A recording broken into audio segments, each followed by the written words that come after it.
শুভ সকাল বাংলাদেশ। আমি হাসিব।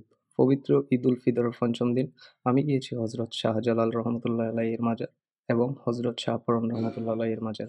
ইয়েমেন থেকে ভারতীয় উপমহাদেশে আগত প্রখ্যাত সুফি দরবেশ শাহজালাল রহমতুল্লাহ আলাইহ। তার পুরো নাম শাহ মোহাম্মদ জালালউদ্দিন কুনিয়া মুজাররদ। ১০ হিজরি মোতাবেক ১৩ই খ্রিস্টীয় সালে ৩২ বছর বয়সে ইসলাম প্রচারের লক্ষ্যে অধুনা বাংলাদেশের সিলেট অঞ্চলে এসেছিলেন বলে ধারণা করা হয়। সিলেটে তার মাধ্যমে ইসলামের বহু প্রচার ঘটেছে। আজ আমরা এসেছি এই মাজার শরীফে। আজ আমি ও ছাড়া আমাদের সাথে ছিল ছোট্ট ভাগ্নে তাহসিন।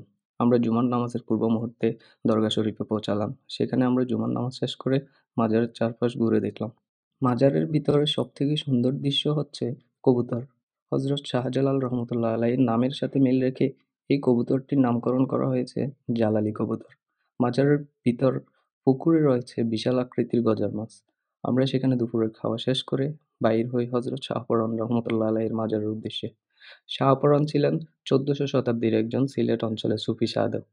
তিনি শাহজালালের বোনের ছেলে। ১৩০৩ সালে শাহজালালের সিলেট বিজয়ের সময় তিনি শামিল ছিলেন। আমরা তার কবর জিয়ারত করে আবার মৌলভীবাজারের দিকে রওনা হই। আজকের মতো এই পর্যন্ত। সবাই ভালো থাকবেন, সুস্থ থাকবেন। দেখা হবে আগামী কোনো ভিডিওতে। ধন্যবাদ সবাইকে।